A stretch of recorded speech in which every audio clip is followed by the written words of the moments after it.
Seigneur, nous croyons, viens au secours de notre incrédulité. Dieu et Père, merci parce que on peut te parler. Merci parce que tu nous entends.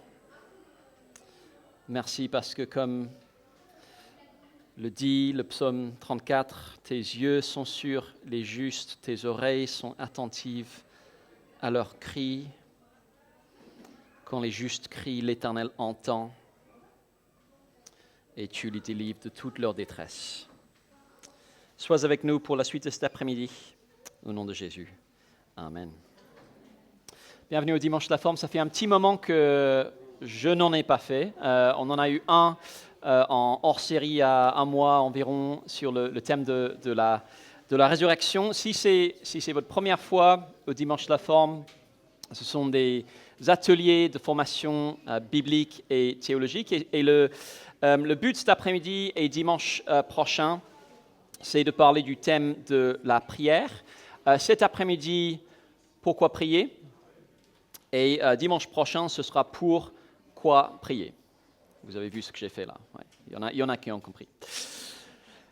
Et avant d'aller plus loin, j'aime bien pouvoir faire simplement quelques recommandations de livres au début des séries. 2 livres que j'aimerais vous recommander et sur lesquels moi je me suis pas mal appuyé en préparant cet après-midi. Le premier, celui-ci, La prière, quel vis-à-vis avec Dieu. Petit livre dans la série des groupes bibliques universitaires, question suivante. Excellent. Le deuxième chapitre sur la souveraineté de Dieu et la prière vaut le prix du livre. Donc celui-là, il est super. Et puis un autre qui s'appelle Prier, c'est pourtant simple, Tim Chester, un très bon livre aussi. Et j'ai mis les noms dans le livret. Alors, avant de vous laisser échanger autour des tables, je dis simplement qu'il y aura un temps de questions-réponses à la fin. Donc, si vous avez des questions au cours de l'après-midi, notez-les. Et puis, Dieu voulant, il y aura la possibilité de les poser tout à l'heure. Mais la parole est à vous. Un temps d'échange autour des tables. Si vous ouvrez le livret, vous verrez un premier petit encadré avec 2 questions. Normalement, peut-être qu'il y a eu un petit bug.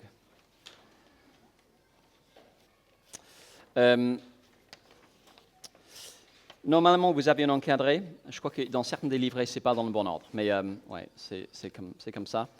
2 questions. Pourquoi prier et pourquoi ne prions-nous pas? L'idée, faites une liste de toutes les raisons qui viennent, qui est la liste la plus longue possible, toutes les raisons qui vous viennent à l'esprit. Pourquoi prier? Peut-être prendre 2 minutes pour ça. Et ensuite, pourquoi ne prions-nous pas? Toutes les raisons qu'on peut trouver. 5 minutes, c'est parti.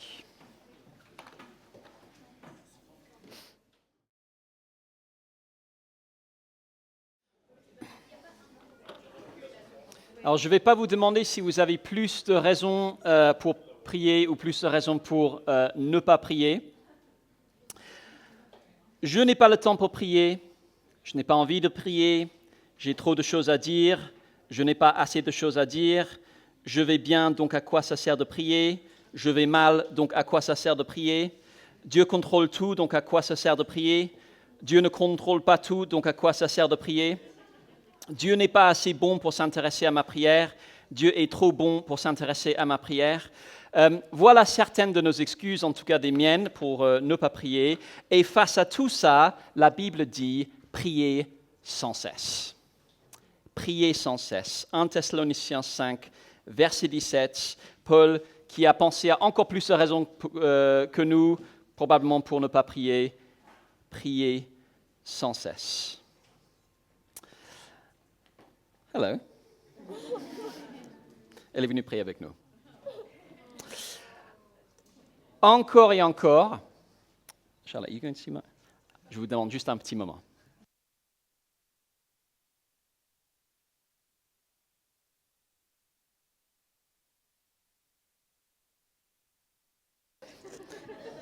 Ouais. quel père, si son enfant lui demande un pain, lui donne une pierre? Ouais. Encore et encore, la Bible, la prière est présentée pas juste comme un de nos plus grands besoins, mais aussi comme un des plus grands privilèges du chrétien, prier sans cesse. Alors qu'on soit clair, je ne prétends pas, moi, Joe, pouvoir faire la leçon à qui que ce soit cet après-midi. Si je vous pointe du doigt, il y en a 3 qui me pointent moi en disant « tu ne pries pas assez ». Et je sais aussi qu'il y a peu de moyens plus sûrs pour faire culpabiliser un chrétien que de lui demander comment se passe ta vie de prière en ce moment. Donc disons-le d'entrée de jeu, le but cet après-midi n'est pas de culpabiliser qui que ce soit. On est tous en train d'apprendre, on doit tous progresser, moi le premier. Et je suis conscient aussi du fait que le domaine de la prière, c'est un domaine où on a peut-être connu des déceptions, peut-être même de grosses déceptions. On a beaucoup prié pour un sujet, on pensait que c'était absolument légitime de demander cela à Dieu, et on n'a pas eu la réponse qu'on souhaitait. Si tu sens que le doute ou même le cynisme te guette dans le domaine de la prière, bienvenue au club. Bienvenue au club. En même temps, j'ai la conviction que c'est un domaine où Dieu voudrait qu'on fasse des progrès en tant qu'individu et en tant qu'Église. Au début du livre des Actes, on lit que les chrétiens persévéraient dans l'enseignement des apôtres, dans la communion fraternelle, dans la fraction du pain et dans les prières. La prière était au cœur de leur vie. Est-elle au cœur de la nôtre? On devrait y aspirer. Et peut-être que vous avez remarqué qu'on a essayé de faire quelques petits pas dans ce sens à Connexion cette année. On a mis en place les soirées prières dans les groupes de co. Avant ça, le projet local nous a donné l'occasion de nous réunir pour prier ensemble en tant qu'Église. Toujours est-il qu'on a besoin d'enraciner nos convictions si on va persévérer, et pas juste persévérer, mais se réjouir dans le domaine de la prière. Alors, merci à vous tous qui avez partagé sur Slack vos blocages par rapport à la prière. C'était intéressant d'avoir quelques retours cette semaine. Et j'ai pris un peu de temps pour essayer de les regrouper par thème. Et j'ai l'impression de retrouver 5 types de blocages. Des doutes sur la bonté de Dieu. Dieu n'est pas assez bon pour m'écouter. Des doutes liés à la souveraineté de Dieu. Puisque Dieu contrôle tout, ou bien puisque Dieu ne contrôle pas tout, ça ne sert à rien de prier. En tout cas, des doutes liés à la question de la souveraineté de Dieu. Des doutes liés à notre péché. Je suis trop pécheur pour que Dieu réponde à ma prière. Je ne sais pas quoi dire quand je prie et je me laisse trop facilement distraire. Peut-être que ça ne couvre pas tout, mais j'ai l'impression que ça couvre la grande partie des raisons qu'on peut avoir pour ne pas prier. Et cet après-midi, j'espère qu'on trouvera dans la Bible des éléments pour répondre à certains de ces blocages. Le 4e, je ne sais pas quoi dire quand je prie, on va surtout en parler dimanche prochain. Et le problème des distractions, je ne vais pas l'aborder directement, parce que j'ai l'impression que si je me laisse trop distraire pour prier, probablement il y a quelque chose qui cloche dans une des autres catégories. L'objectif cet après-midi, c'est qu'on se réjouisse de pouvoir prier et qu'on voit pourquoi on en a besoin. Pour être plus précis, je voudrais qu'on comprenne pourquoi nous pouvons prier, que nous ayons une confiance joyeuse dans la prière, et aussi pourquoi nous devons prier, pourquoi c'est une nécessité impérieuse.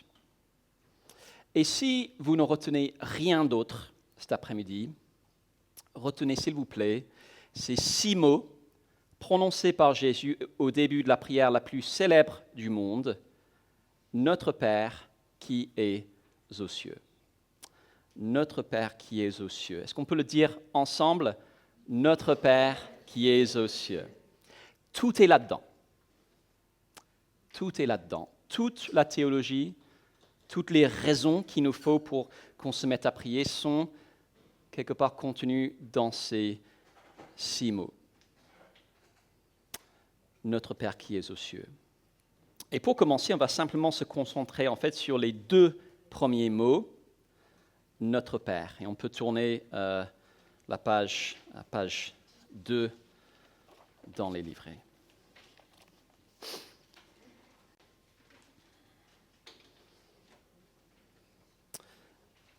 Notre Père, pourquoi nous pouvons prier?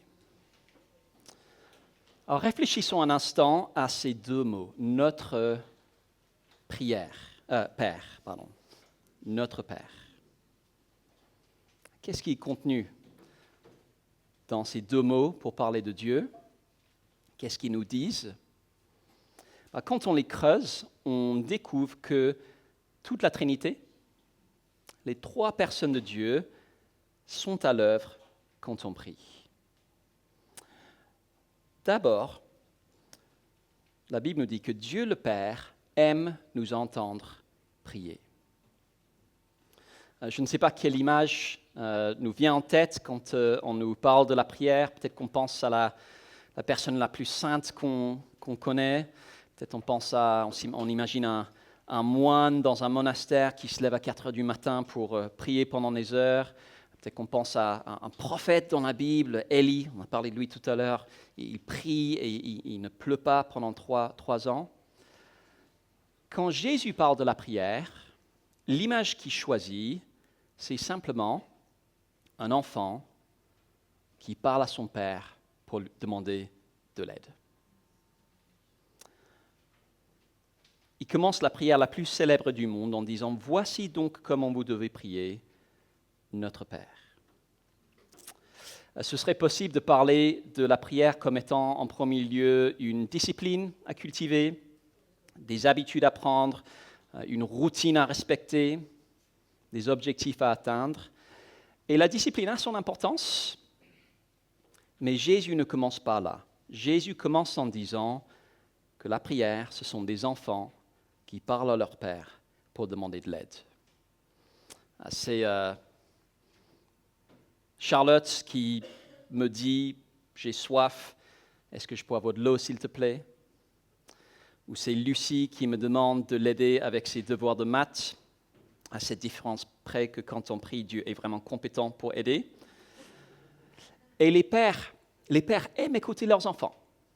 On a plein de nouveaux parents dans l'église, plein de bébés. J'imagine qu'on a vu un papa avec son bébé, le bébé fait « Arou », le papa il est là « Non mais c'est un génie mon fils, incroyable, vas-y parle-moi s'il te plaît ». Et puis quand on commence à avoir des enfants ados qui s'approchent de l'adolescence, on est très heureux qu'ils nous parlent aussi. C'est pas juste « Comment s'est passée ta journée ?»« Ok, ça veut dire quoi ?»« Ça veut dire... » Les pères sont heureux quand leurs enfants leur parlent. Et c'est ça la prière, des enfants qui parlent à leur père pour demander de l'aide. Tout ce qu'un enfant doit savoir pour demander quelque chose, c'est qu'il est dans le besoin et que son père l'aime. Et tout ce que nous devons savoir pour commencer à prier, c'est que nous sommes dans le besoin et que notre Père nous aime. Alors la tradition au Dimanche de la Forme, c'est que quand il y a des textes à lire, on tourne dans les tables. Est-ce que quelqu'un de cette table-ci pourrait lire Matthieu 7, 7 à 11 Je crois que Rachel vient de se faire désigner. Matthieu 7, 7 à 11. Oui, avec le micro, c'est peut-être mieux pour l'enregistrement. Mais on peut tous chercher la référence. Matthieu 7, les versets 7 à 11. Alors, Matthieu 7, 7 à 11. « Demandez et l'on vous donnera. Cherchez et vous trouverez. Frappez et l'on vous ouvrira.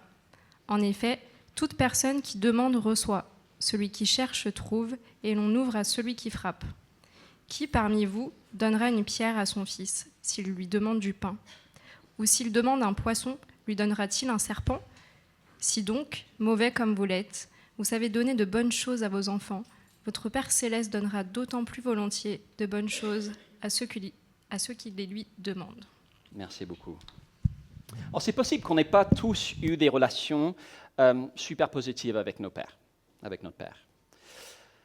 Mais rares sont les pères, si leur enfant demande un sandwich à midi, qui prennent une baguette, qui l'ouvrent et qui la remplissent de cailloux. Bon appétit! Ça n'arrive pas, ça.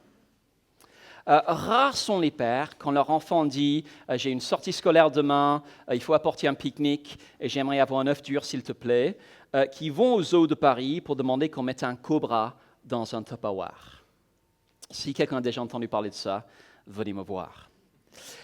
Et donc Jésus dit que si c'est le cas pour des pères humains, dont même les meilleurs sont mauvais, il le dit, mauvais comme vous êtes, eh bien, à plus forte raison, Dieu, qui est parfait, se réjouit de donner de bonnes choses à ses enfants quand on les lui demande.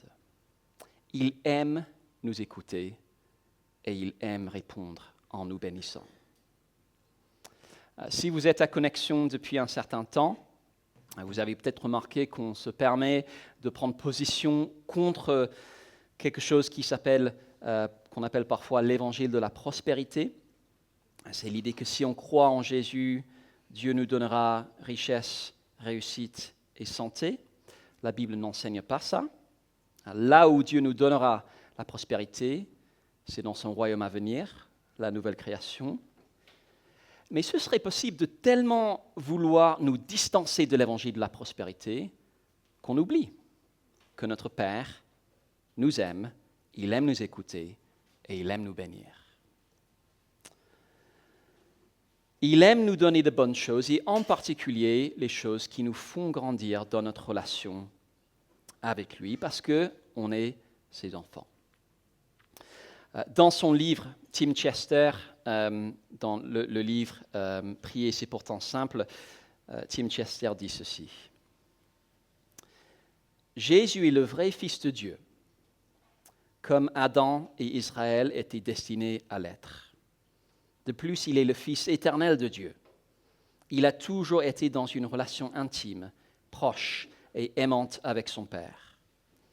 Il est le Fils unique, éternellement engendré par le Père.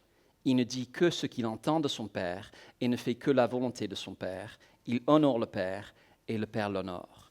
Et tout cela dépasse largement notre expérience de Dieu, sauf que Jésus nous invite maintenant à partager cette relation. Par la foi, nous sommes unis au Christ, nous sommes en lui. Sa relation avec Dieu devient notre relation avec Dieu. Son intimité avec le Père devient notre intimité avec le Père. Et écoutez bien, le Père ne rejettera pas plus nos prières qu'il ne rejettera les prières de son propre Fils, Jésus. Ok, dira quelqu'un, Dieu est peut-être un bon père, mais moi je ne suis pas un bon fils. Est-ce que c'est sûr qu'il va toujours m'écouter? Même avec un bon père, si les enfants ont fait des bêtises, parfois il ignore leurs demandes. Comment savoir que ce ne sera pas comme ça avec Dieu? Deuxième point, Dieu le Fils rend notre prière agréable au Père. Je me demande si vous êtes déjà demandé ce que pense Dieu de nos prières, comment il les perçoit. Imaginons qu'au lieu d'être sur la terre en train de prier, qu'on pouvait entrer dans la salle du trône de Dieu au ciel pour voir nos prières arriver quelque part dans la boîte mail de Dieu ou le WhatsApp de Dieu et comment elles sont reçues. Est-ce que Dieu va les considérer comme du spam? Est-ce qu'il va bloquer notre numéro? J'en ai marre de ces gens qui ne font que de m'embêter avec leurs demandes minables. Supprimer. En fait, on n'a pas besoin d'imaginer la scène parce que la Bible nous la présente. Apocalypse 5, 6 à 10. Est-ce que quelqu'un de cette table-ci serait prêt à lire Apocalypse 5, et versets 6 à 10? Merci, Eric. Puis je vis au milieu du trône et des 4 êtres vivants et au milieu des anciens un agneau debout comme offert en sacrifice. Il avait 7 cornes et 7 yeux, qui sont les 7 esprits de Dieu envoyés par toute la terre. Il vint prendre le livre de la main droite de celui qui était assis sur le trône. Quand il eut pris le livre, les 4 êtres vivants et les 24 anciens se prosternèrent devant l'agneau. Chacun tenait une harpe et des coupes d'or remplies de parfums, qui sont les prières des saints. Et ils chantaient un cantique nouveau en disant « Tu es digne de prendre le livre et d'en ouvrir les sceaux, car tu as été offert en sacrifice et tu as racheté pour Dieu par ton sang des hommes de toute tribu, de toute langue, de tout peuple et de toute nation. Tu as fait d'eux des rois et des prêtres pour notre Dieu, et ils régneront sur la terre. » Merci. Est-ce que vous avez vu comment nos prières sont décrites dans ce texte? Elles sont comme du parfum, d'une odeur agréable présentée à Dieu. Je ne sais pas quels sont les arômes qui vous attirent le plus. Peut-être que c'est le pain frais de la boulangerie, peut-être que c'est les roses au parc. Voilà comment Dieu accueille nos prières, comme un parfum de bonne odeur, et il se réjouit de les recevoir et d'y répondre. Alors comment ça se fait? Parce que moi qui prie, on parlait de l'odeur tout à l'heure, moi qui prie, je pue le péché. Je pue le péché, je ne sens pas bon spirituellement parlant, mais en fait le texte explique, parce que le texte dit que ce sont les prières des saints, c'est-à-dire de personnes sanctifiées, purifiées, rachetées par le sang de l'agneau, Jésus, qui s'est sacrifié pour faire d'eux des rois et des prêtres. Et ce mot saint ne désigne pas une catégorie supérieure de chrétiens, il désigne juste tout chrétien. Si tu crois en Jésus, Dieu accueille tes prières comme un parfum de bonne odeur. Dieu le Fils rend nos prières agréables au Père. Et ce que ça veut dire, c'est que nos prières sont toujours assez bonnes pour Dieu, parce que le sacrifice de Jésus est toujours assez bon pour Dieu. Nos prières sont toujours suffisantes pour être écoutées par Dieu, parce que Jésus est toujours suffisant pour être écouté par Dieu. Parfois, on se demande si Dieu n'est pas trop fâché contre nous pour nous écouter. Moi, ça m'arrive de me poser cette question parfois. Est-ce que Dieu ne serait pas en froid avec moi? Ou peut-être qu'on se demande si nos prières ne sont pas trop nulles pour que Dieu les traite. Peut-être qu'il y a des disciplines spéciales à apprendre. Peut-être qu'il y a des formules à respecter. Peut-être qu'il y a une durée minimale qui montre notre sérieux. Peut-être que nos prières seraient plus efficaces si au lieu de les dire à 8 heures du matin, on les disait à 4 heures du matin. Ou si on les disait en latin, ou avec plus de ferveur, ou en criant, ou en pleurant. En réalité, la question n'est pas « suis-je un bon prieur ?» c'est « ai-je un bon sauveur ?» Et la réponse, c'est oui. Si tel est le cas, quelles que soient les bêtises que j'ai pu faire cette semaine, et quel que soit mon degré de ferveur, si je crois en Jésus, Dieu le Fils, rend mes prières agréables au Père. Elles sont comme du parfum dans ses narines. Et enfin, troisièmement, Dieu le Saint-Esprit nous aide lorsque nous prions. Alors, je vous fais un aveu, je n'aime pas parler au téléphone. Si l'un de vous m'appelle et que vous avez l'impression que je suis un peu brusque, c'est pas toi, c'est le téléphone. Et j'aime encore moins téléphoner à des personnes que je ne connais pas bien. Et surtout, peut-être que vous avez vécu la même chose, quand on commence à apprendre une langue, il y a peu de choses plus effrayantes que de parler au téléphone. Je me souviens quand je venais d'arriver en France et que je devais passer un appel pour une démarche administrative. J'ai pris mon courage à deux mains, il décroche. J'essaie de parler et puis tous mes mots se mélangent. Je n'ai pas réussi à dire ce que je devais dire. L'autre personne m'a dit qu'elle n'avait rien compris et puis j'ai juste raccroché. Est-ce que nos prières pourraient être comme ça? Tellement du charabia, tellement empreinte de peur de la personne au bout du fil que le message ne passe pas. Romains 8, versets 14 et 15. Est-ce que quelqu'un de cette table-là veut bien lire Romains 8, 14 à 15?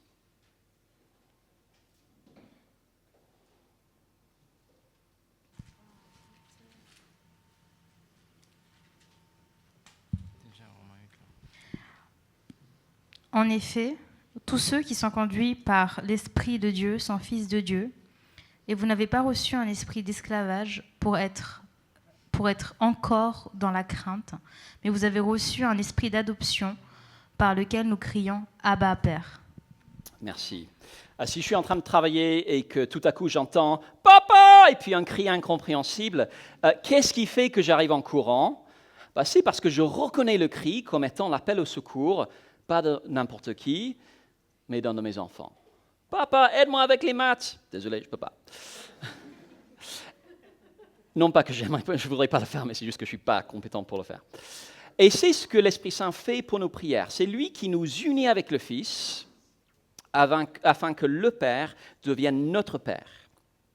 Je le répète, la base de notre confiance dans la prière est ce qui fait la différence entre la prière chrétienne et la prière de personnes d'autres religions, c'est qu'on parle à notre Père. Et c'est l'Esprit qu'on a reçu quand on a cru en Jésus qui fait que quand le Père entend nos prières, ce ne sont pas les paroles de n'importe qui, mais celles de ses enfants. Mais ça va plus loin. Romains 8, 26 à 29. Est-ce qu'il y a quelqu'un de cette table-là qui veut bien lire Romains 8, 26 à 29?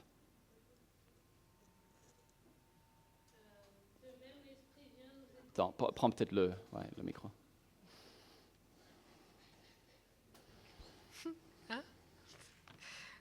De même, l'Esprit vient nous aider dans notre faiblesse. En effet, nous ne savons pas prier comme il faut, mais l'Esprit lui-même intercède en gémissant d'une manière inexprimable.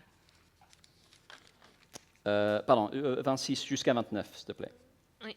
Et Dieu, qui scrute les cœurs, sait ce vers quoi tend l'Esprit, car c'est en accord avec Dieu qu'il intercède pour ceux qui appartiennent à Dieu. Nous savons en outre que Dieu fait concourir toutes choses au bien de ceux qui l'aiment, de ceux qui ont été appelés conformément au plan divin. En effet, ceux que Dieu a connus d'avance, il les a aussi destinés d'avance à devenir conformes à l'image de son Fils, afin que celui-ci soit l'aîné de nombreux frères. Merci. Peut-être qu'on s'est déjà demandé, qu'est-ce qui se passera si je demande la mauvaise chose dans mes prières? Est-ce que ça veut dire qu'elles ne servent à rien? Ou peut-être qu'on s'est déjà senti tellement submergé par nos problèmes qu'on n'a tout simplement pas su quoi prier. Peut-être qu'on a déjà voulu prier, mais qu'on n'a pas su par où commencer. Peut-être qu'on commence parfois à prier, mais nos pensées partent dans tous les sens. Peut-être qu'on ne veut pas prier du tout. On va juste se recroqueviller sur nous-mêmes et souhaiter que nos problèmes disparaissent. Mais même dans ce tourbillon d'émotions, on peut encore prier. Parce que non seulement l'Esprit fait que nos prières sont entendues comme l'appel à l'aide des enfants de Dieu, l'Esprit les interprète pour Dieu. Il récupère nos prières et les corrige. Il fait que nos prières arrivent aux oreilles de Dieu dans une forme conforme à sa volonté. Le grand prédicateur baptiste du XIXe siècle, Charles Spurgeon, aurait dit qu'il était reconnaissant de ce que ses prières arrivent au ciel dans la version révisée. Si on ne sait pas quoi dire ou quoi demander, ce n'est pas grave. Prions et laissons l'Esprit discerner la volonté de Dieu. Parce que l'Esprit connaît la volonté du Père, il prie pour nous et avec nous selon la volonté du Père. Et parce que l'Esprit prie selon la volonté du Père, on n'a pas à craindre que Dieu va censurer nos prières parce qu'elles sont à côté de la plaque. La version révisée par l'Esprit de nos prières n'est jamais à côté de la plaque. Exemple, un frère ou une sœur tombe malade. On a envie de prier pour que la maladie soit guérie. Mais en même temps, qui sait si cette épreuve ne serait pas une occasion pour la personne de se rapprocher de Dieu? Comment prier? On ne sait pas. Ce n'est pas grave. Prions comme on peut, demandons à Dieu que sa volonté se fasse, puis laissons l'Esprit jouer son rôle d'interprète. On n'a pas besoin de discerner toute la volonté de Dieu avant de prier.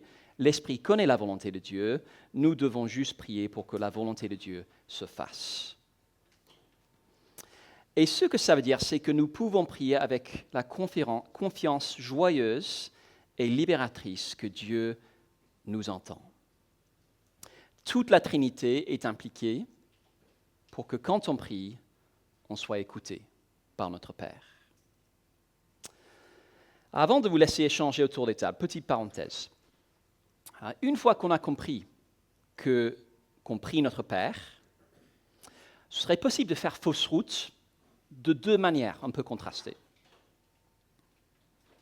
On pourrait se mettre dans la tête que quand on prie notre Père, c'est un Père gâteux à qui on prie, qui nous donnera absolument tout ce qu'on demande.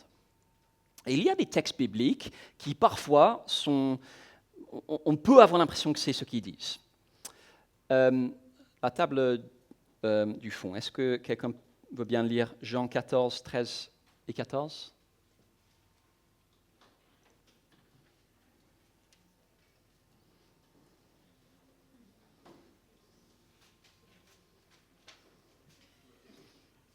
Une fois que l'essentiel arrive à s'extraire de la chaise.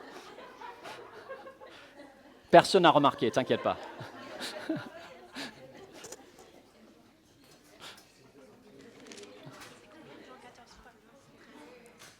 C'était quoi, Joe? C'était Jean 14, 13 et 14. 13 et 14. Tout ce que je vous demanderai en mon nom, je le ferai afin que la gloire du Père soit révélée dans le Fils. Si vous me demandez quelque chose en mon nom, je le ferai. Voilà, tout ce que vous demanderez en mon nom, je le ferai. Ok, Père Céleste, je voudrais une maison, une Ferrari, assez d'argent pour ne plus avoir à travailler pour le reste de ma vie.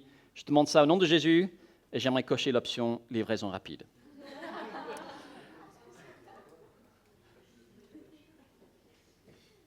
Jésus ne veut pas dire ça. Et la clé pour comprendre de quoi il parle dans le verset que Rachel vient de lire, c'est les mots « afin que la gloire du Père soit révélée dans le Fils » et aussi les mots « en mon nom ». Il s'agit d'une prière qui correspond au programme de Jésus et son programme, c'est de glorifier son Père. Dieu peut, par exemple, être glorifié par une guérison miraculeuse, mais il peut également être glorifié par notre endurance patiente face à la maladie. C'est comme quand mes enfants me demandent des bonbons. Si je dis toujours oui, je ne suis pas un bon père. Un bon père dira peut-être oui de temps en temps, rarement, mais pas à chaque fois s'il les aime vraiment. Idem avec Dieu. Jésus ne dit pas que Dieu nous donnera tout ce qu'on veut, mais qui nous donnera ce qui est le mieux pour notre bien et pour que Dieu soit glorifié. Mais on pourrait également tomber dans l'erreur inverse, qui consiste à croire que le Père qu'on prie n'est pas un Père gâteux, mais plutôt un Père indifférent, assis à son bureau céleste, et quand il voit notre nom s'afficher sur son téléphone, il fait « mot d'avion ». Et peut-être que des déceptions qu'on a vécues dans notre vie de prière nous ont donné cette impression-là, Dieu est indifférent, Dieu nous ignore. Eh bien, et ça vaut pour beaucoup de sujets, quand nos impressions personnelles semblent contredire l'enseignement biblique, on a un choix à faire. On pourrait choisir d'accumuler de l'amertume contre Dieu. Tu dis que tu nous écoutes, je n'ai pas l'impression que ce soit vrai, je vois que je ne peux pas te faire confiance. Ça, ce serait prendre Jésus pour un menteur. Il dit que le Père aime bénir ses enfants. Une autre option serait de nous culpabiliser. J'ai l'impression que Dieu ignore mes prières, ça doit être moi le problème. Mais on a vu que même si on pue le péché, nos prières sentent le parfum pour Dieu grâce à Jésus. Et enfin, on peut reconnaître que Jésus a raison, tout en profitant de la situation pour diagnostiquer quelque chose qui ne va pas dans notre compréhension des choses. Mes impressions subjectives me disent une chose, la Bible me dit autre chose. Où est le problème? Qu'est-ce qui ne va pas dans ma vision, ma compréhension des choses? Ce qu'il faut absolument comprendre, c'est que grâce à Jésus, Dieu n'agit jamais envers nous comme un juge qui inflige une rétribution. Par exemple, en censurant nos prières.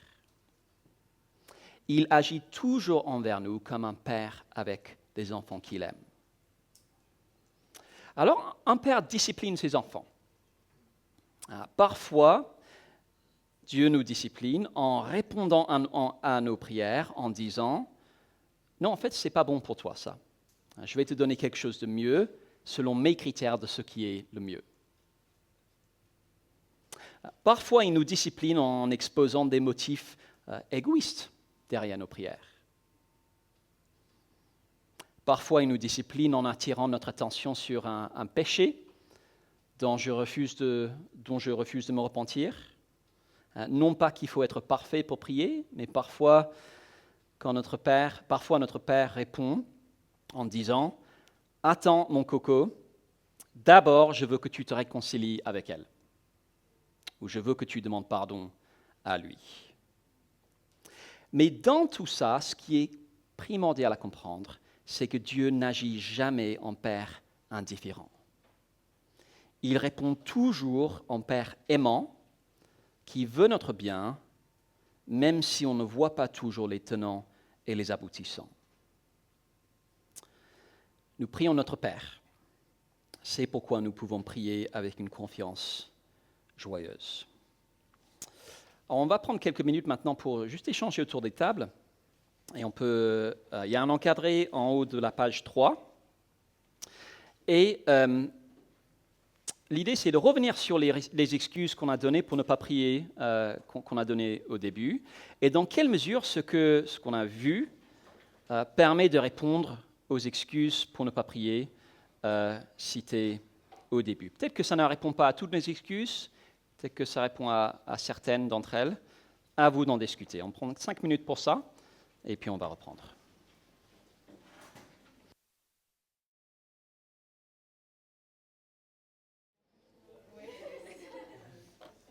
On aura encore des occasions d'échanger à la fin. Alors, on continue sur la page 3 du livret. On vient de voir que puisque Dieu est notre Père, nous pouvons prier. Nous pouvons prier avec une grande confiance.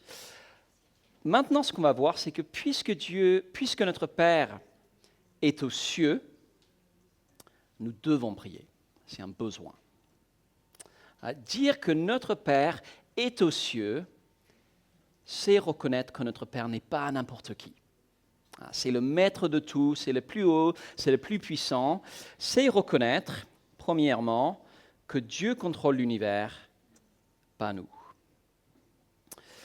Je crois qu'on est revenu à la première table. Psaume 115, verset 3. Vas-y, Joël.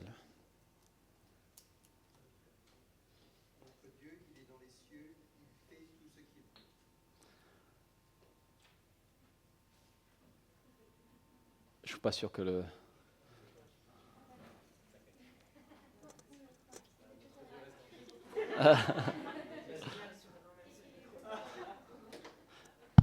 Vas-y, redis-le, bien fort. Psaume 115, verset 3. Notre Dieu est dans les cieux, il fait tout ce qu'il veut. Notre Dieu est dans les cieux, il fait tout ce qu'il veut. On doit prier parce que nous ne sommes pas les maîtres du monde. On a entendu ce matin. Jésus est Dieu, nous ne le sommes pas. Nous ne contrôlons pas grand-chose. Notre Père contrôle tout. Imaginons que notre Père, c'était le président de la République et qu'on avait une ligne directe, et qu'on pouvait lui passer un coup de téléphone pour tout problème. Alors, la réalité, c'est que nous avons un Père qui a un pouvoir exécutif beaucoup, beaucoup plus grand que celui du président de la République. Mais c'est là qu'on arrive à une question, quand même, qui peut nous laisser perplexes. Et c'est celle-ci. Si Dieu contrôle tout, pourquoi prier? Si Dieu contrôle tout, pourquoi prier? Certains ont partagé cela sur Slack. Si c'est Dieu qui décide, et si en plus il sait de toute éternité comment les choses vont se passer, à quoi ça sert de prier? Qu'est-ce que ça change en fait? Or, la Bible enseigne à la fois que Dieu est souverain, il contrôle absolument tout, pas un oiseau ne tombe par terre sans l'accord de notre Père, et elle enseigne que la prière change vraiment quelque chose. Jacques dit, dans Jacques 4, verset 2, « Vous ne possédez pas parce que vous ne demandez pas. » Alors, comment ça marche? Un Dieu souverain et des prières réellement efficaces. Alors, dans ce que je vais dire maintenant, je m'appuie sur un excellent chapitre dans ce livre, La prière qu'elle vise avec Dieu. Donc, si je ne suis pas clair, ce qui est probable, lisez ce chapitre, il explique les choses mieux que je suis capable de le faire. Une première remarque à faire, c'est de dire que la prière, en fait, présuppose que Dieu est aux commandes. Si Dieu n'était pas aux commandes, à quoi ça servirait de prier? J'ai un frère qui n'est pas chrétien. Quand je prie pour sa conversion, je présuppose que Dieu est capable d'orienter les circonstances et même de changer la volonté de mon frère pour qu'il accepte la foi chrétienne. Ma prière présuppose un Dieu qui contrôle tout, qui est aux commandes de l'univers. Mais deuxièmement, dire que Dieu est souverain, c'est dire qu'il détermine non seulement les objectifs, mais aussi les moyens d'y arriver. Imaginons que je me donne comme objectif de faire les ménages. Fou, improbable, mais imaginons que je me donne cet objectif-là. Pour accomplir cet objectif, je vais accomplir un certain nombre de tâches qui sont des moyens d'atteindre mon objectif. J'allume l'aspirateur, je passe la serpillière, je mets du pchit sur les vitres. Quand à la fin tout est propre, quelle est la cause de cette propreté? La cause première, c'est moi. C'est moi qui me suis donné comme objectif de faire le ménage. Mais il y a aussi des causes secondes. L'aspirateur, par exemple, sans lequel l'appartement ne serait pas propre. La serpillière, etc. Et de la même manière, nos prières font partie des moyens que Dieu emploie pour accomplir ses objectifs. Nos prières sont efficaces parce que Dieu a décidé qu'elles seraient efficaces. Quand Dieu voulait empêcher qu'il pleuve sous le règne du méchant roi Akab, il aurait pu claquer des doigts et ce serait arrivé. En réalité, il choisit de laisser prier le prophète Élie comme moyen d'atteindre cet objectif. Mais alors, la prochaine question, c'est pourquoi est-ce que Dieu choisit d'utiliser nos prières comme moyen d'accomplir ses plans quand il pourrait très bien les accomplir sans nos prières et sans nous? Imaginons une autre fois, je décide de faire le ménage. 2 fois, j'ai tellement apprécié la première fois. Mais au lieu de le faire seul, je propose à mes filles de participer. Je peux très bien le faire sans elles, mais je choisis de les inclure. Qu'est-ce que ça change au résultat final? Pas grand-chose, sauf que je devrais peut-être checker derrière un petit peu. Mais alors, pourquoi le faire? Et la raison, c'est que ça permet que le ménage devienne une activité qu'on vit ensemble. Ça nous rapproche en tant que famille. Et ça permet aussi que leur volonté s'aligne avec ma volonté. Après, elles diront, c'était tellement génial de faire le ménage ensemble, on veut le faire tous les jours.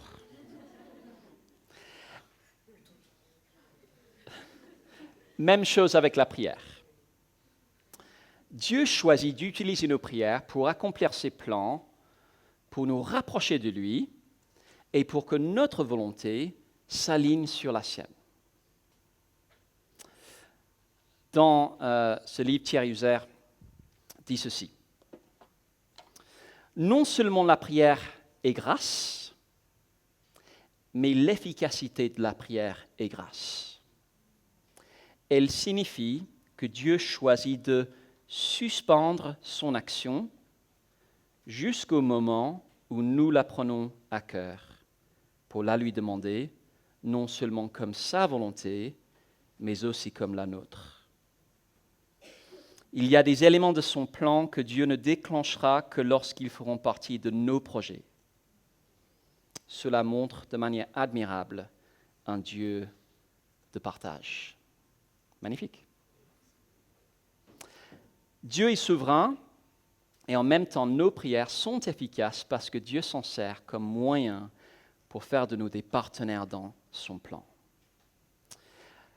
Par exemple, est-ce que Dieu a besoin de nos prières pour que quelqu'un vienne à la foi? Non, il peut très bien convertir quelqu'un sans nous. Pense à l'apôtre Paul. Mais il veut qu'on prie pour la conversion des personnes, pour qu'on prenne à cœur ce que lui a à cœur. On n'est pas fataliste. Ce n'est pas la peine de prier parce que Dieu a déjà tout décidé. Non, Dieu a décidé que nos prières seraient efficaces. Mais on n'est pas non plus écrasé sur le poids de la responsabilité. On n'est pas non plus les derniers décideurs, comme si on pouvait obliger Dieu de faire ce qu'il n'avait pas prévu de faire. Non, nos prières découlent de sa décision à lui. Et puisqu'elles découlent de sa décision, on appelle à l'aide celui qui exerce l'autorité exécutive suprême. Un exemple de ce que ça change de prier un Père qui est souverain, Actes chapitre 4, versets 23 à 31. Je crois qu'on est ici. Vas-y, Mandy. Actes 4, 23 à 31. Alors, juste rapidement, le contexte, c'est que Pierre et Jean viennent de se faire arrêter et menacer par les autorités juives pour avoir prêché l'Évangile. Et on va écouter comment ils prient après. Une fois relâchés, Pierre et Jean allèrent trouver les leurs et racontèrent tout ce que les chefs des prêtres et les anciens leur avaient dit. Après les avoir écoutés, ils s'adressèrent tous ensemble à Dieu en disant « Maître, tu es le Dieu qui a créé le ciel, la terre, la mer et tout ce qui s'y trouve. C'est toi qui as dit, par le Saint-Esprit, par la bouche de notre Père, ton serviteur David. Pourquoi cette agitation parmi les nations et ces préoccupations dépourvues de sens parmi les peuples? Les rois de la terre se sont soulevés et les chefs se sont ligués ensemble contre le Seigneur et contre celui qu'il a désigné par onction. Il est bien vrai qu'Hérode et Ponce Pilate se sont ligués dans cette ville avec les nations et les peuples d'Israël contre ton saint serviteur Jésus, que tu as consacré par onction. Ils ont accompli tout ce que ta main et ta volonté avaient décidé d'avance. Et maintenant, Seigneur, sois attentif à leurs menaces et donne à tes serviteurs d'annoncer ta parole avec une pleine assurance. Déploie ta puissance pour qu'il se produise des guérisons, des signes miraculeux et des prodiges par le nom de ton saint serviteur Jésus. Quand ils eurent prié, l'endroit où ils étaient rassemblés trembla. Ils furent tous remplis du Saint-Esprit et ils annonçaient la parole de Dieu avec assurance. Merci. Vous avez vu la souveraineté de Dieu au verset 28 ? Les personnes qui avaient crucifié Jésus avaient accompli tout ce que la main et la volonté de Dieu avaient décidé d'avance. Toute l'hostilité que Jésus avait subie, toute l'hostilité que les apôtres ont subie, faisait partie du plan du Dieu souverain. Il a tout décidé. Et donc, puisqu'il a tout décidé, il prie que ce même Dieu souverain les fortifie pour continuer d'annoncer l'Évangile avec assurance. Demandons la même chose pour nous-mêmes. On doit prier parce que notre Père, qui est aux cieux, contrôle l'univers par nous. On doit prier aussi parce que notre Père qui est aux cieux, mais nous sommes sur la terre, où le monde, la chair et le diable s'opposent à nous. Une des raisons, je pense, les plus fréquentes pour lesquelles on ne prie pas, c'est qu'on oublie, pour citer le président Macron, que nous sommes en guerre. Quand quelqu'un dit « Je n'ai pas vraiment de sujet de prière en ce moment, tout va bien dans ma vie », demandons-lui « Est-ce que tu sais dans quel monde on vit ?» Éphésiens 6, verset 12. Est-ce qu'il y a quelqu'un qui veut bien lire ce verset?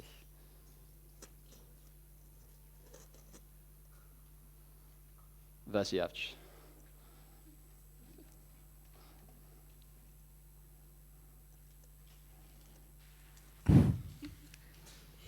En effet, ce n'est pas contre les hommes que nous avons à lutter, mais contre les puissances, contre les autorités, contre les souverainetés de ce monde de ténèbres, contre les esprits du mal dans les lieux célestes. Merci. Alors, quand quelqu'un parle de guerre spirituelle, on peut imaginer que ça ressemble à ce qu'on a vu dans le passage de Marc ce matin, un peu scène du film Exorciste, des corps possédés qui se débattent, qui écument de la bouche, etc. Je ne nie pas que l'activité du diable puisse prendre des formes dramatiques et physiques, mais en fait, la Bible normalise la guerre spirituelle plutôt que de la dramatiser. Puisque nous vivons dans un monde déchu, qu'il existe réellement un ennemi, Satan, et que le mal et la tentation nous entourent tout le temps, nous vivons chaque jour dans une zone de guerre. En fait, c'est justement parce que les attaques du diable ne sont pas dramatiques le plus souvent qu'elles sont si dangereuses. Une de ses stratégies les plus efficaces, c'est simplement d'essayer de nous endormir. Luc 21, 34 à 36. Dalia est en train de s'endormir, c'est ça? Ok, ça marche. Luc 21, 34 à 36. Est-ce que quelqu'un de cette table-là peut lire ça?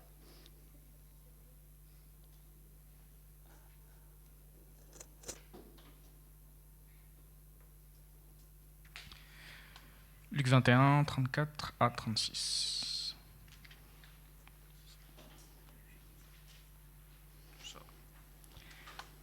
Faites bien attention à vous-même, de peur que votre cœur ne devienne insensible au milieu des excès du manger et du boire et des soucis de la vie, et que ce jour ne fonde sur vous à l'improviste.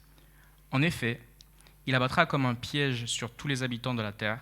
Restez donc en éveil, priez en tout temps, afin d'avoir la force d'échapper à tous ces événements à venir et de vous présenter debout devant le Fils de l'homme.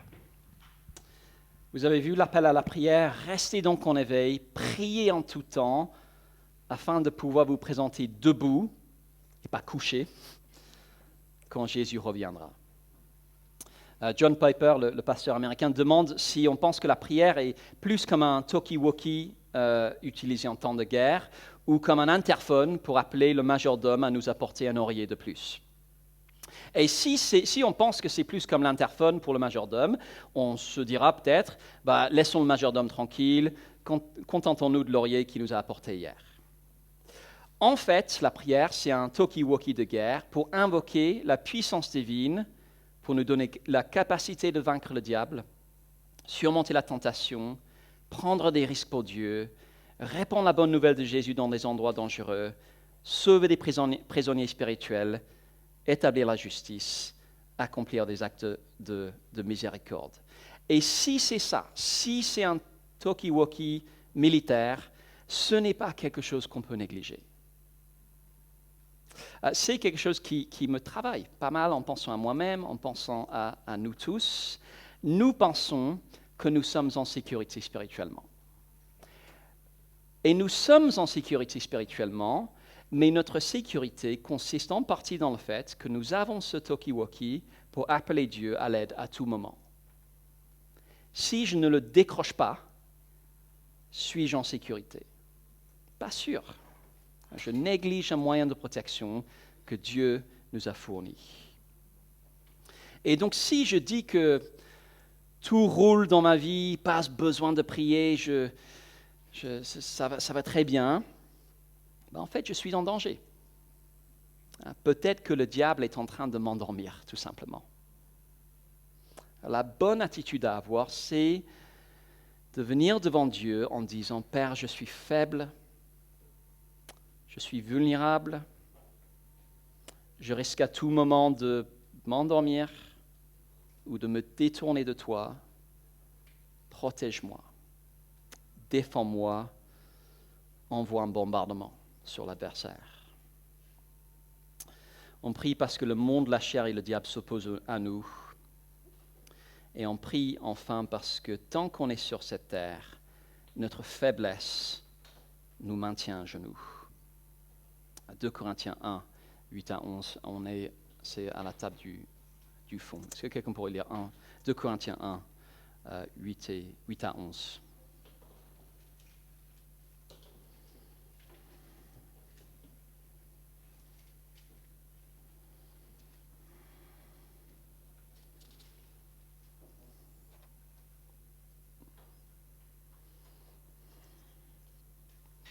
En ce qui concerne la détresse que nous avons connue en Asie, nous ne voulons en effet pas vous laisser ignorer, frères et sœurs, que nous avons été accablés à l'extrême, au-delà de nos forces, au point que nous désespérions même de rester en vie. Nous avions intérieurement accepté notre arrêt de mort afin de ne pas placer notre confiance en nous-mêmes, mais en Dieu, qui ressuscite les morts. C'est lui qui nous a délivrés d'une telle mort et qui nous en délivre encore. Oui, nous avons en lui cette espérance qu'il nous en délivrera encore. Et vous y contribuerez vous-même par la prière. Ainsi, la grâce obtenue pour nous par beaucoup de personnes sera pour beaucoup une occasion de remercier Dieu à notre sujet. Je ne sais pas si vous avez déjà eu l'impression de passer d'un souci à un autre sans répit. J'ai souvent l'impression que la vie est une succession de rappels de notre faiblesse. On passe de problèmes de santé à un problème de sommeil, et du problème de sommeil, on passe à un souci d'argent, et du souci d'argent, on passe à un problème administratif, et du souci administratif, on passe à un souci pour notre famille. Et vous savez quoi? Dieu fait exprès pour nous apprendre à prier. C'est ce que dit Paul dans ce qu'on vient de lire. Il avait enchaîné les galères au point de désespérer même de rester en vie. Pourquoi? Pour nous apprendre à ne pas placer notre confiance en lui-même, sa confiance en lui-même, mais en Dieu qui ressuscite les morts. Si Dieu permet qu'on vive des choses difficiles en ce moment, ce n'est pas parce qu'il est sadique. On a vu que c'est un Père qui nous aime. C'est au moins en partie pour nous apprendre à prier. Si on a l'impression qu'on passe de souci en souci ou de frustration en frustration, ça c'est Dieu qui nous dit « prie ». Refuser de prier ou croire qu'on a plus important ou plus urgent à faire, c'est tomber dans l'erreur de penser que nos actions pèsent plus lourd que celles de Dieu. Étant donné tout ce qu'on a vu cet après-midi, ce serait une erreur monumentale de penser cela. Dernier texte, Jean 15, verset 5, je crois qu'on est revenu à la table devant.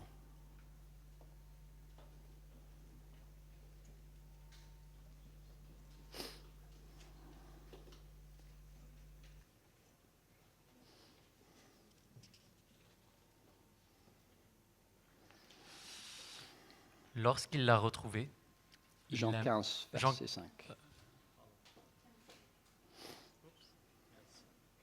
15, 5. Jean 15, 5, le vrai. Je suis le cep, vous êtes les sarments. Celui qui demeure en moi et en qui je demeure porte beaucoup de fruits, car sans moi, vous ne pouvez rien faire. Sans moi, vous ne pouvez rien faire. Voilà ce qu'il faut retenir. Sans lui, on ne peut rien faire. On est trop faible. Sans lui, on ne peut pas venir à la foi. On ne peut pas persévérer dans la foi. On ne peut pas progresser dans la foi. On ne peut pas amener quelqu'un d'autre à la foi. On ne peut pas encourager quelqu'un dans la foi. On ne peut pas pourvoir nos besoins. On ne peut pas pourvoir aux besoins de notre famille. Sans lui, on ne peut rien faire. Et donc, puisque nous avons un Père qui est aux cieux, et puisque sans son aide, on ne peut rien faire, on prie. On prie. À vous maintenant de discuter, page 4, temps d'échange, 5 minutes, simplement comment ces facteurs qu'on a vus nous motivent à prier. Prenons quelques minutes pour discuter autour des tables.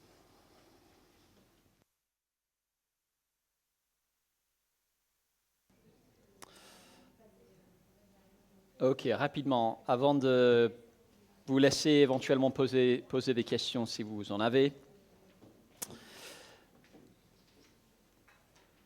Je voulais juste prendre quelques secondes pour parler de comment Dieu répond à la prière. Je pense que la première chose à dire, c'est simplement que Dieu répond toujours à la prière. Si il est notre Père, si le Fils rend nos prières agréables au Père, et si l'Esprit nous aide quand on prie, Dieu répond toujours à la prière. Comment est-ce que Dieu répond à la prière? Il peut dire oui quand on demande quelque chose. On demande quelque chose, on pense que c'est conforme à sa volonté. On va parler un peu plus la semaine prochaine de quels devraient être les sujets de prière qui alimentent notre vie de prière.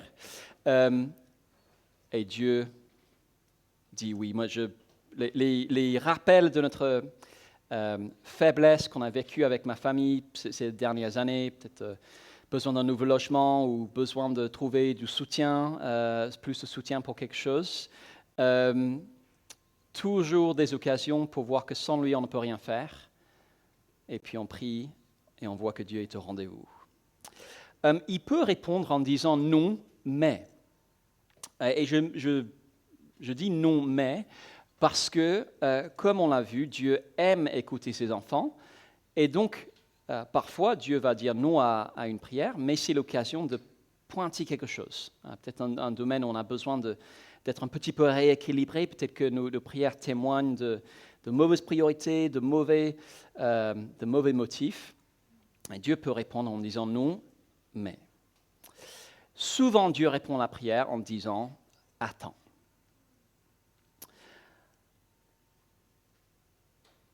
Pourquoi est-ce que c'est souvent « attends » ? Une des plus grandes bénédictions que Dieu peut nous faire dans cette vie, c'est de cultiver en nous la patience et la persévérance. Pourquoi est-ce que la patience et la persévérance sont de si grandes bénédictions ? C'est parce que la vie chrétienne est une vie vécue dans l'attente. On attend que Jésus revienne, on attend son royaume, on attend sa délivrance finale, et donc c'est une grande bénédiction quand Dieu nous dit « attends », parce qu'il veut nous apprendre la patience et la persévérance.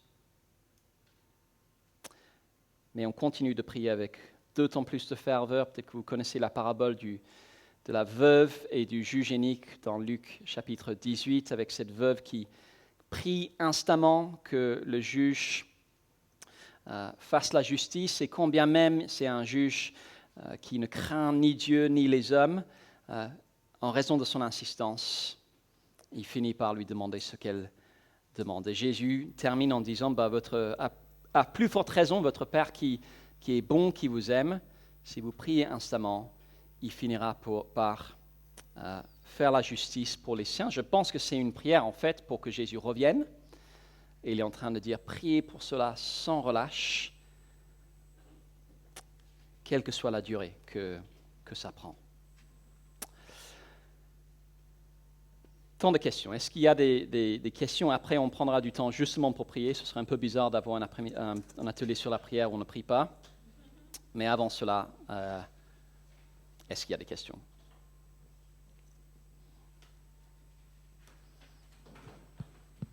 Je me lance. Est-ce que tu pourrais développer un tout petit peu plus dans la première partie sur Notre Père, pourquoi nous pouvons prier? Le troisième point, Dieu le Saint-Esprit nous aide lorsque nous prions.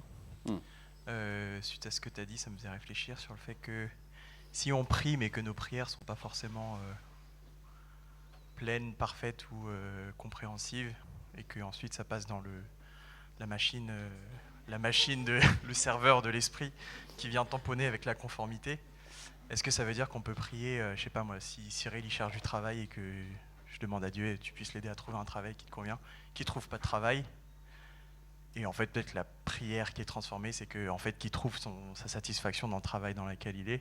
Est-ce que ça veut dire qu'on pourrait prier juste Seigneur fais ta volonté, et sans préciser de détails ou autre? Et en fait derrière ça pousse la question de pourquoi prier au final si quoi que je prie, il y a quand même une transformation magique pour que Dieu accepte dans sa bonté. Ouais, pourquoi est-ce qu'on ne prie pas juste à chaque fois, fais ta volonté et puis point? J'exagère un peu, hein, mais c'est pour pousser le... Ouais, je pense qu'il y a le fait que Dieu veut que notre volonté s'aligne sur la sienne.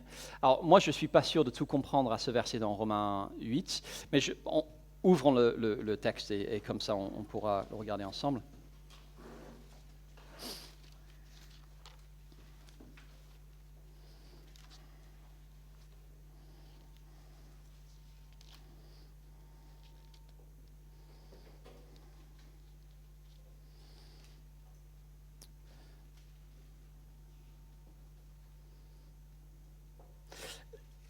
Je ne suis pas sûr de tout comprendre, mais il me semble que la finalité de ça, c'est le verset 28, où on apprend que tout contribue au bien de ceux qui aiment Dieu, de ceux qui sont appelés conformément à son plan.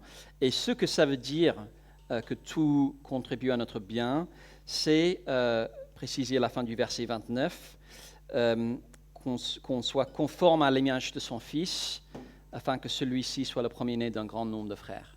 Donc la finalité que Dieu vise, c'est notre transformation pour être comme Jésus, qui commence déjà dans cette vie, mais qui culmine dans la nouvelle création.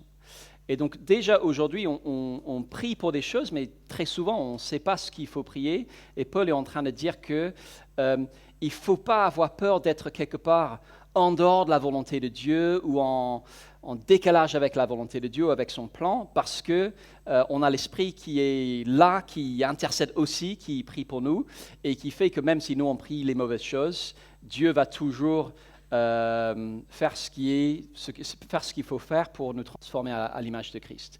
Alors pourquoi à ce moment-là, pourquoi est-ce qu'on ne dit pas juste Père fais sa volonté et puis on s'arrête là? Il me semble que Dieu veut quand même cultiver en nous des prières et des demandes qui correspondent aux siennes. Et quelque part, il y a quelque chose de pédagogique qui se passe en nous via ce processus. En fait, ça fait partie de la transformation. Le fait même de prier pour que Dieu fasse sa volonté, c'est déjà un moyen par lequel il est en train de nous transformer à l'image de son Fils. C'est certainement pas toute la réponse, mais c'est tout ce que je suis capable de partager. Ouais. Si je peux me permettre de rebondir là-dessus, il parle quand même d'intercéder en faveur des saints.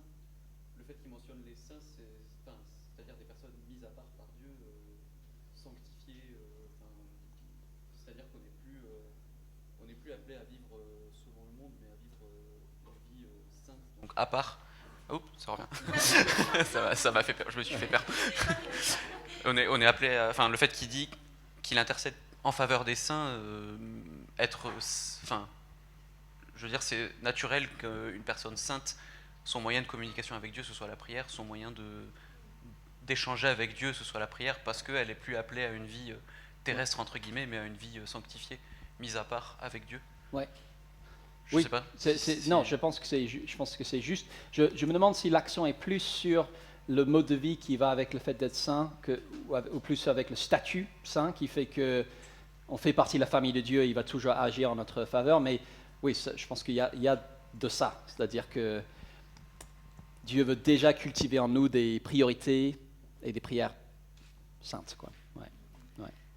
Lydia. Et c'est un petit peu lié, mais je me suis demandé ce qu'il en était de la prière des non-chrétiens, parce que parfois dans notre évangélisation, on dit aux personnes, mais vous pouvez simplement vous adresser à Dieu, vous ne savez pas comment, peut-être que vous n'êtes pas sûr de son existence, mais vous pouvez lui parler. Et donc, quand tu disais que en fait, nos prières sont un parfum de bonne odeur, et c'est quelque chose qui est forcément... bon, mais en fait, la prière des non-chrétiens, voilà, je me suis demandé ce qu'il en était. Ouais, très bonne remarque. Et je pense que c'est utile d'aller jeter un œil à Actes chapitre 10, avec Corneille. Alors, c'est où?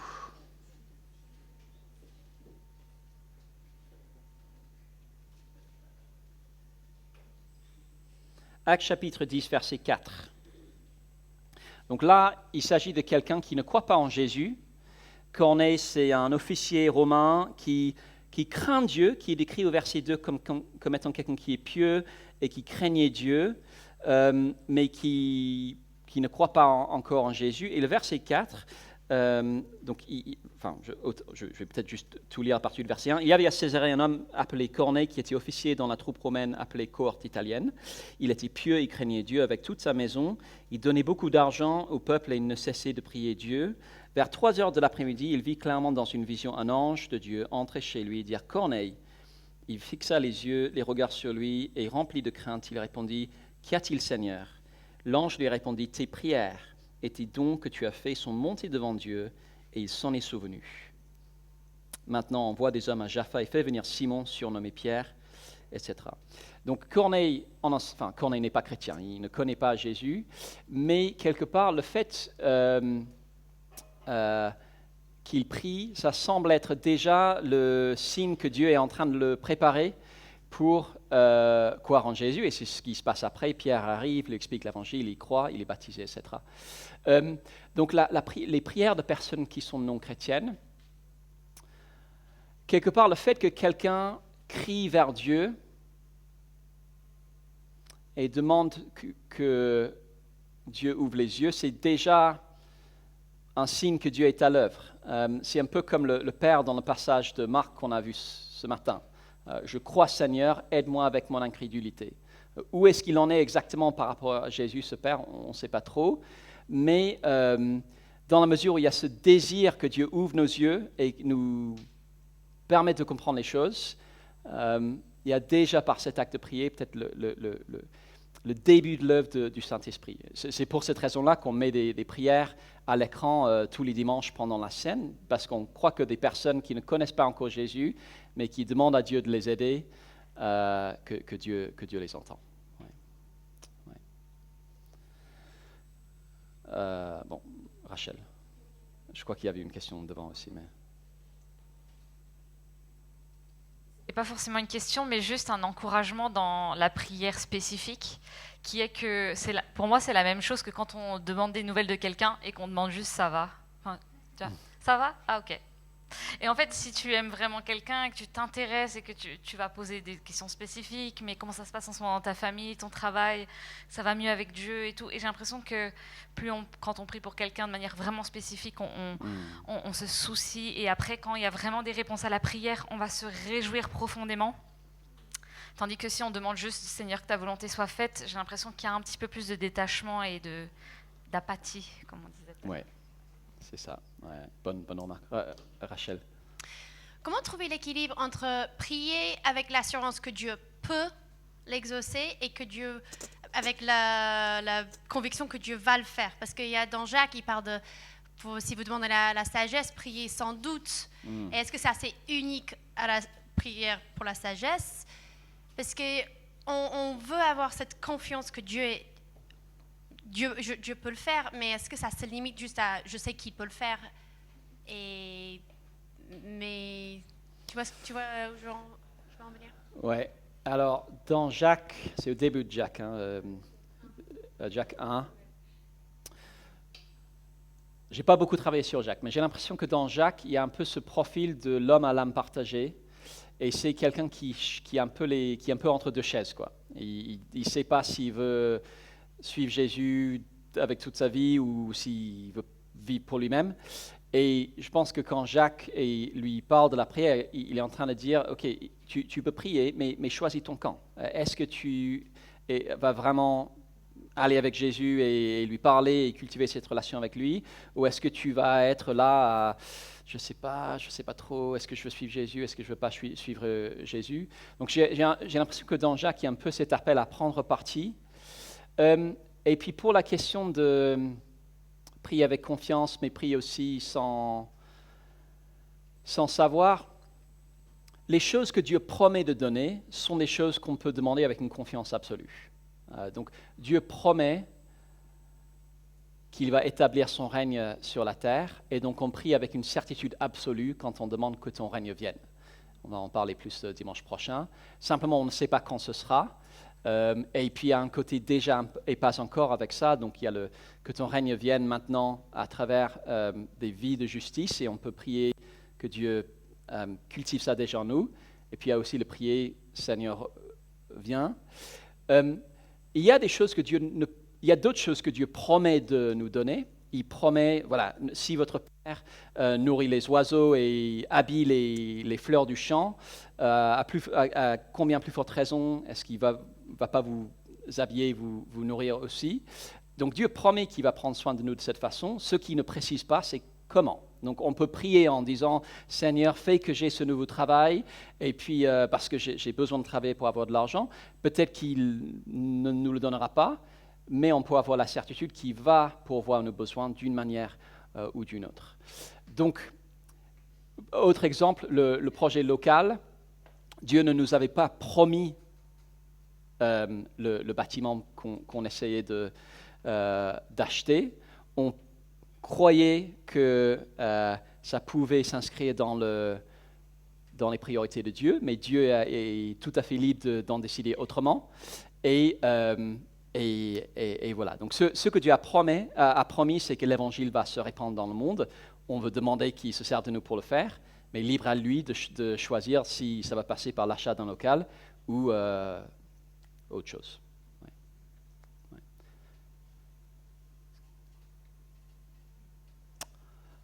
Alors s'il n'y a pas d'autres questions, la meilleure chose à faire pour terminer, ce serait de prier, justement.